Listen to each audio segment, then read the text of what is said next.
Hello viewers, welcome to learners region. इस वीडियो में हम बात करेंगे एमएस एक्सेल के प्रॉपर, अपर तथा लोअर फंक्शंस के बारे में। तो चलिए शुरू करते हैं। जनरली जब हमारे पास ऐसा टेक्स्ट डेटा हो जो एक प्रॉपर फॉर्मेट में ना हो और हम उसे प्रॉपर फॉर्मेट या प्रॉपर केस में कन्वर्ट करना चाहते हैं, तब हम प्रॉपर फंक्शन का यूज करते हैं। प्रॉपर केस का मतलब यहाँ ये है कि टेक्स्ट में लिखे गए हर एक वर्ड का फर्स्ट लेटर कैपिटल हो और बाकी सारे लेटर्स स्मॉल हो जाएं। इसी प्रकार अपर केस में सारे लेटर्स कैपिटल और लोअर केस में सारे लेटर्स स्मॉल होंगे। अपर केस के लिए अपर फंक्शन तथा लोअर केस के लिए लोअर फंक्शन का उपयोग किया जाता है। जैसा कि हम यहाँ देख सकते हैं कि हमारे पास स्टूडेंट नेम कॉलम में जो डेटा है वो प्रॉपर फॉर्मेट में नहीं है और हम इसे प्रॉपर फॉर्मेट में कन्वर्ट करना चाहते हैं या प्रॉपर केस में कन्वर्ट करना चाहते हैं। इसके लिए हमने सबसे पहले स्टूडेंट नेम कॉलम के बाद एक कॉलम इंसर्ट किया। सिंपली डी कॉलम हेडिंग पर राइट क्लिक किया, पॉपअप मेनू से इंसर्ट ऑप्शन को सिलेक्ट किया तो हमें एक न्यू कॉलम मिल गया। अब हमने स्टूडेंट नेम कॉलम की हेडिंग को कॉपी करके न्यू कॉलम में पेस्ट किया। अब D2 सेल पर कर्सर को रखा और इक्वल साइन टाइप किया और लिखा PRO।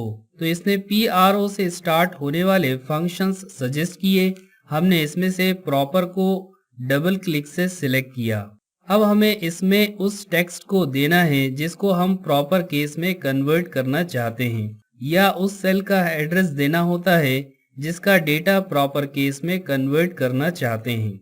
तो यहाँ हमने C2 सेल को सिलेक्ट किया, ब्रैकेट को क्लोज किया, एंटर की प्रेस की तो हम देख सकते हैं कि इसने C2 सेल के डेटा को प्रॉपर केस में कन्वर्ट कर दिया।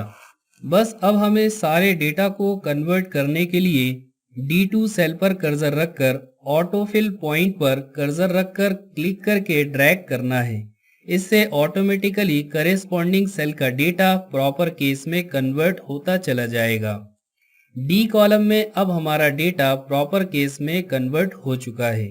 अब हमें सी कॉलम के अनफॉर्मेटेड डेटा की जरूरत नहीं। अब हम इसे डिलीट कर सकते हैं। तो हमने इसे सिलेक्ट किया और डिलीट की प्रेस की। लेकिन ये क्या हुआ, इसने डी कॉलम के डेटा को भी डिलीट कर दिया। इसका रीजन ये है कि जब हम किसी सेल में फॉर्मूला लगाते हैं और फॉर्मूला में किसी दूसरे सेल का रेफरेंस लेते हैं तो यदि उस सेल के डेटा को डिलीट किया जाता है तो फॉर्मूला वाली सेल का डेटा ऑटोमेटिक डिलीट हो जाता है। अब हम ये चाहते हैं कि डी कॉलम में सिर्फ डेटा की वैल्यूज ही रहें, फॉर्मूला ना रहे, ताकि सी कॉलम की डी पर डिपेंडेंसी ना हो। तो इसका सोल्यूशन ये है कि हमें इस फॉर्मूले से जनरेटेड वैल्यूज को कॉपी करके वैल्यूज फॉर्म में पेस्ट करना होगा। इसके लिए हमने डी कॉलम की डेटा वाली सेल्स को सिलेक्ट किया, कॉपी किया और पेस्ट में जाकर वैल्यूज ऑप्शन के द्वारा इसे पेस्ट किया। अब हम देख सकते हैं कि डी कॉलम में सिर्फ फॉर्मूला से जनरेटेड होने वाली वैल्यूज ही हैं, फॉर्मूला नहीं है।